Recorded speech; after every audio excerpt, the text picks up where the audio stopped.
And we should be live. What is up, beautiful people? How's everybody doing? It is month one. I am super pumped to bring you guys a fully detailed update. I'm actually, before we start off, let me check this mic real quick. So let me know if you guys can hear me. I'm actually using a new microphone. I do like to talk with my hands. My previous mic was one of these guys on a boom, and it was kind of, I felt like it was restricting me. So I'm using a new style mic, which is right in front of me, so I can use my hands a little bit more. So let me know in the comments. Give me a one or a hashtag live if you can hear me, and we'll jump right into this. So week four, it's been pretty interesting, right?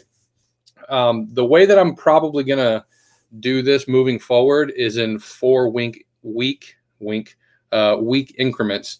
So I figured that'd probably be the best bet if I say month one, but I didn't start on like the first of the month. I started kind of mid-month, the day after Father's Day. So I'd rather just do 4 week increments as far as like the monthly updates and that sort of thing. So um, that's kind of what I'm thinking so far. So it's been very very interesting these past 4 weeks. I definitely feel like I am a completely different person. And if you guys saw the thumbnail, if you're following this, the numbers have been something like actually weight on a scale have been something I've been paying attention to. But this is the first time I've actually taken measurements, which is really really cool because I was a little bit discouraged at the beginning. This morning when I weighed myself, I had only lost 3 pounds this week. So a lot of people would say like, wow, that's still amazing. But to me, I've been losing like 10, 12, 5 or 6 at least pounds. So 3 pounds is actually the least. So I feel like I'm kind of tapering off and getting into more maintenance. But 3 pounds is still absolutely fantastic. I'm not complaining whatsoever. But I definitely need to make some adjustments as I'm moving forward. I think I'm taking in a little bit too much healthy fat, and so I'll make some tweaks and move forward. But the cool thing was seeing this right this morning when I actually took the measurements of where I was. Not, I mean, 4 weeks is nothing. You guys, if you're on the fence about starting something and you're like, I don't think I can do it, like I'm here to tell you that 4 weeks ago was not that much time. However, it feels like I'm already a totally different person than I was 4 weeks ago. It's hard to explain. I feel like the 4 weeks ago Nick is just um, light years away, like 2 or 3 or 4 or 6 months from where I was before. So I'm definitely um, taking this all in. I'm taking this one step at a time. I know this is a long term play, but I'm super happy with the results I have right this second, and I have no plans of stopping anytime soon. So um, one thing I wanted to talk about is, when we talk about getting started or what it takes to actually change something, because change is like extremely extremely hard. That was one thing that really kind of handicapped me from the beginning of getting started, like the fear of doing something different. Even though we know that, if you continue to do the same things, you're not going to get any different results. You have to change. And if there's some people just need to rip the band-aid off. I need to rip the band-aid off. I'm very extreme. I need to go from, I'm all in 100% and just getting started. But I know my personality, not everybody's the same. Everybody's got different personalities. But I know that I could take that short-term pain before I could create a habit. Because one thing that's a little bit different is not everybody has the willpower. Everybody talks about like, or if you're a skinny person, like I've heard a lot of times where if someone's really skinny, they would say, he's fat because he doesn't have any willpower. Um, I'm here to tell you that nobody has extreme amounts of willpower, and willpower will not take you through what you need to, right? Willpower is very temporary.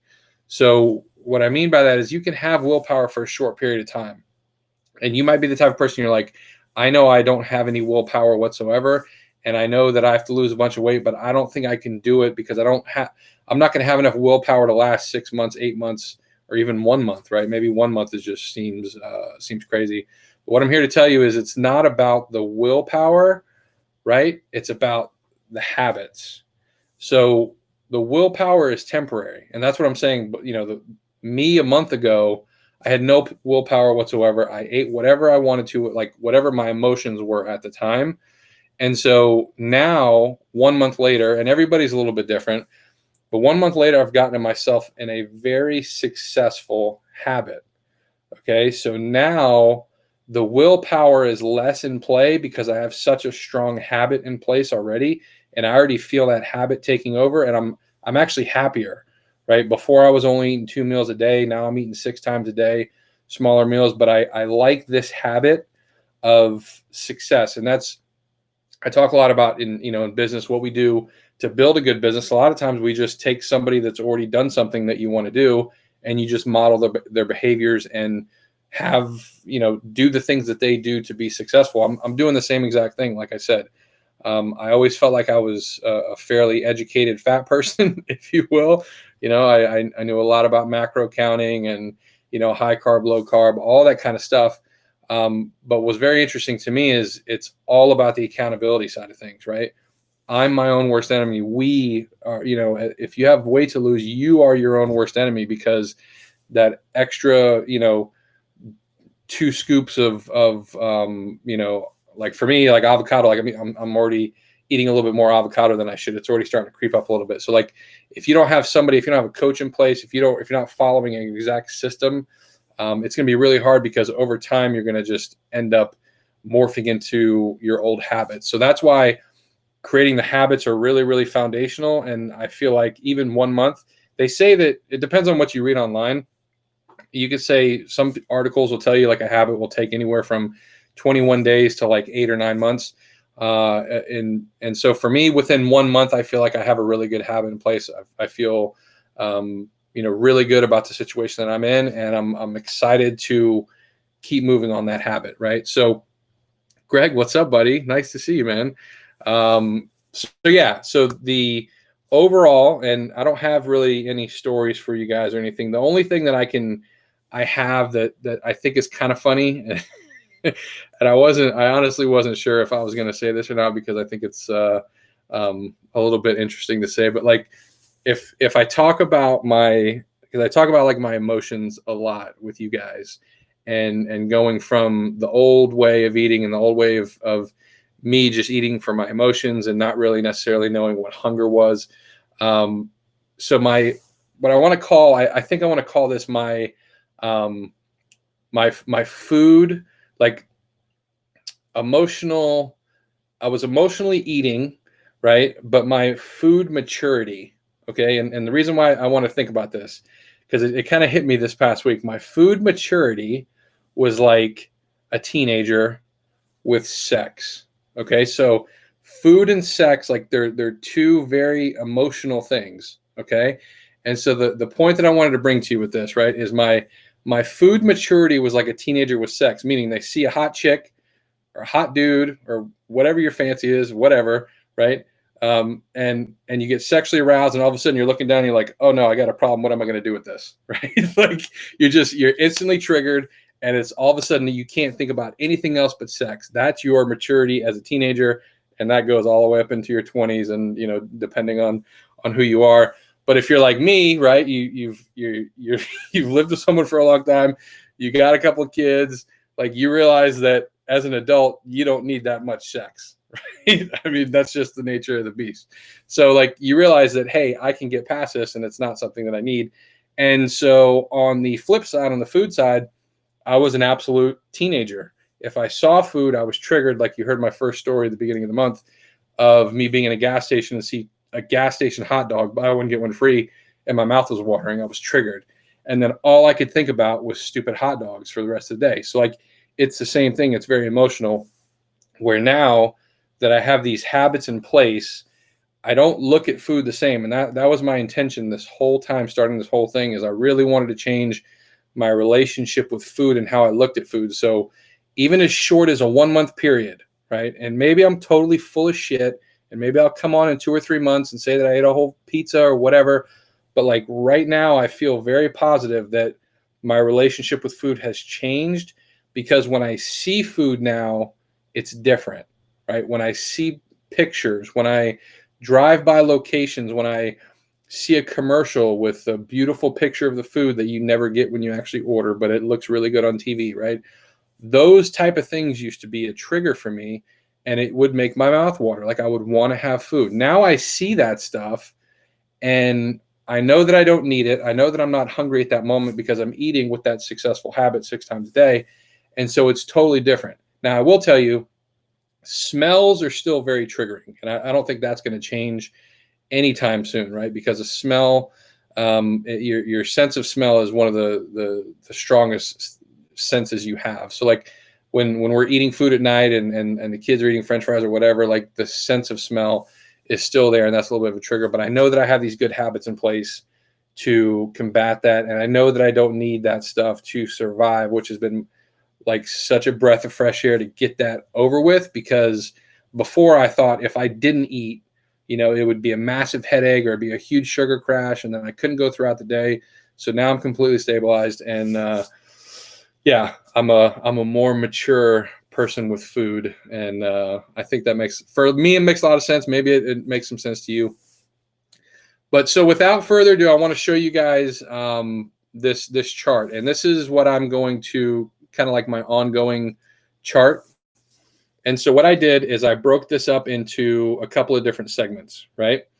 And so the top is, obviously I wanted to take a picture of my face because I do feel like my face has slimmed down a little bit already. And so the top row, you can see that was me week 1, front, back, and side. And then as the weeks progress, as I do my 2-month review, my 3-month review, all that, I will replace that bottom. So week 8 will be the next one, and you'll see my different images and then my total weight loss. So far, I've lost 32 pounds in total. I was 470 pounds to begin with. You can see I'm 438 pounds now. The only measurement that didn't actually move was my shoulders, which is interesting because my chest did go down 4 inches. Everything was kind of uniform except for, so my chest or my shoulders didn't go down. You can see my right and left bicep was a little bit different. And everything pretty much went down 4 inches, which is really cool. And it definitely makes sense that 4 inches was the number because I started to feel a little bit smaller in my car when I was driving around. I had some clothes, like my pants. Chaz, what's up, buddy? I appreciate you, man. Thanks for watching. So my pants that I was wearing, I told you guys before that most of my wardrobe didn't have numbers. It was just X's, right? And a lot of elastic. So as far as like the first couple weeks, I didn't necessarily feel like my clothes were that much bigger.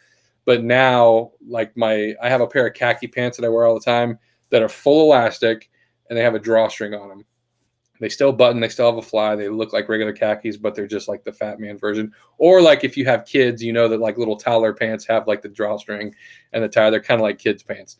So, putting those on this past week, they're definitely larger. I had to retie the drawstring. So that's really, really cool. And then my shirt size. So all of the shirts that I've been wearing, like for the past probably 3 or 4 years, I kind of morphed into a look, right? And because I'm a marketing guy, because I'm a business guy, I brainwashed myself into saying that I just wear a polo because it's my brand. And I kind of put it off on the brand idea that I would wear a polo all the time because that's just who I am and what I was going to do. Well, it was because I was a fat ass. I am a fat ass. And the polos stretched and they were very forgiving. So I started wearing polos all the time. Well, I would wear the polo. I had one brand, Reebok, which was a 6X. Okay. Now I used to wear 3X when I was like my ideal weight. I lose 200 pounds. I was still probably a 3X. So like, again, I've never been a super small guy. 2 to 3X, depending on the clothes, is kind of where I want to get to. But 6X is crazy, right? So I'm very close to retiring those 6X shirts. I think in another month, I might have a shirt ceremony and retire those 6X shirts. I'm pretty sure. They're pretty baggy now, and this right now is a 5X T-shirt. So one thing that a lot of larger people might understand, some of you skinny folks, if you're watching this, you might not understand. We have wardrobes for different sizes. So like I have clothes in my closet right now, probably I guarantee I have jeans that are probably a 42 or a 44 that haven't fit me in 10 years, but I know that I have like these stages of clothes. So even though, I gained weight, I kept some old stuff because eventually one day or someday, get back into those things. So I do have some clothes that are 5X, and then I do have some stuff that's 4X. So I'm not going to have to just go out and buy a bunch of stuff, but I do. I never really cared about my image or what people thought of me before, because, and this is interesting too. Like, I guess my parents built so much self-confidence in me that I could post pictures like this, and I could be the weight that I was at and stand up on stage in front of hundreds of people and do presentations, and like not know that I was the elephant in the room and everybody was just nice to me because I'm nice to them, like whatever. But there's a lot of people that would be my weight would just completely hide. And so if you're that person, just know that you can create some successful habits and change your life very, very quickly, right? It's taken me 36 years to get to this weight, and within 1 month, my body's completely transformed already. Our bodies are extremely powerful, extremely versatile, and it's something that you don't have to feel like you can never do anything, right? If take it from me, just all you need is some healthy habits, and that's it, right? It doesn't have to be crazy. You can get over that willpower hump, and see the other side. And once you're on the other side, you'll notice a big difference. So for me on these pictures, I don't necessarily notice a huge deal like on the front. So the first image, front to front, looks very similar to me.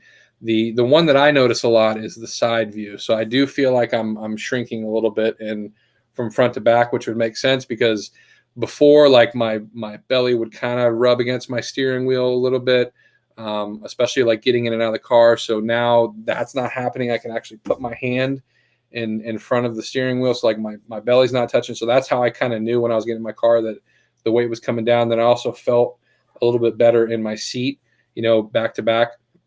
One thing I am noticing that my left shoulder drops down a little bit over my right shoulder. I don't know what that's about, but as I morph into some weightlifting and stuff, I might have to do a little bit of a tweak in there. So that's interesting, that taking full body images of myself, like that has nothing to do with fat, but I might have some misalignment, might need to go to the chiropractor, or do some different things there. So anyway, my point is to this whole thing, I guess if I had a message for anybody that's thinking about getting started and wants to get started, like, it doesn't take much to where you can start feeling exponentially better and completely different from what you were feeling before. So if you're tired, if you're sore, if your whole day revolves around food like mine did, you got to break those habits. You got to get out of those habits, and willpower will take you to a certain place, and then you break through with those habits.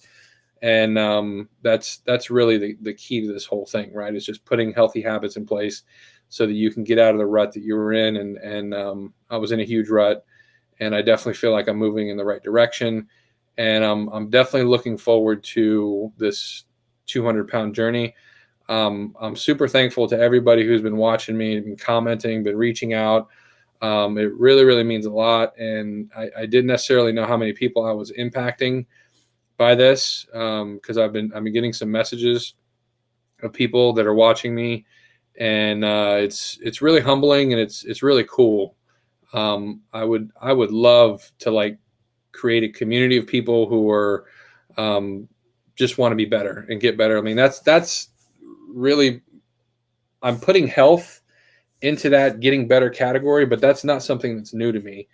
I've always, kind of since I was in my late 20s, especially like the entrepreneur side of me, the business side of me, like I always try to wake up every single day and get better than I was the day before, but it always translated into business. Like, how do I drive my business forward?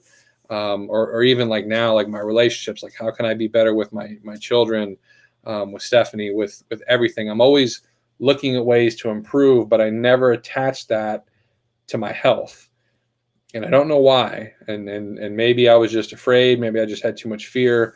But now I'm really attaching it to myself. I'm being selfish about some of my time, putting these healthy habits in place, and I can tell you it's a wonderful thing. So if you want to talk with me, if you want to chat, if you're having some issues, let me know. Shoot me a DM. If not, I hope that you find whatever helps you. It could be keto, it could be macro counting, it could be hell, if you got a lot of weight to lose and you just don't want to like um, you know do something extreme, Weight Watchers is a great option. If you just have a little bit of weight to lose, I did Weight Watchers for a little while, right? So it's totally up to you. Everybody's got a little different story. But for me, I can tell you that having an accountability and having a coach has been a huge opportunity for me and something that I really needed. So if you feel like that you are the type of person that would benefit, because I think everybody benefits from a coach, but if you really think that that's your type of personality, I'm happy to be there for you and help you, get right and get tight, if you will. So thank you guys for watching and following. I really appreciate it. I look forward to, I don't really have any stories or anything for you, but I look forward to another week. Hopefully I'll stay on this 3 to 5 pound weight loss. And, by the end of this year, I will look completely different. And this bottom row will be a totally different dude. So thank you guys for watching. And I hope you guys have a great week. See ya.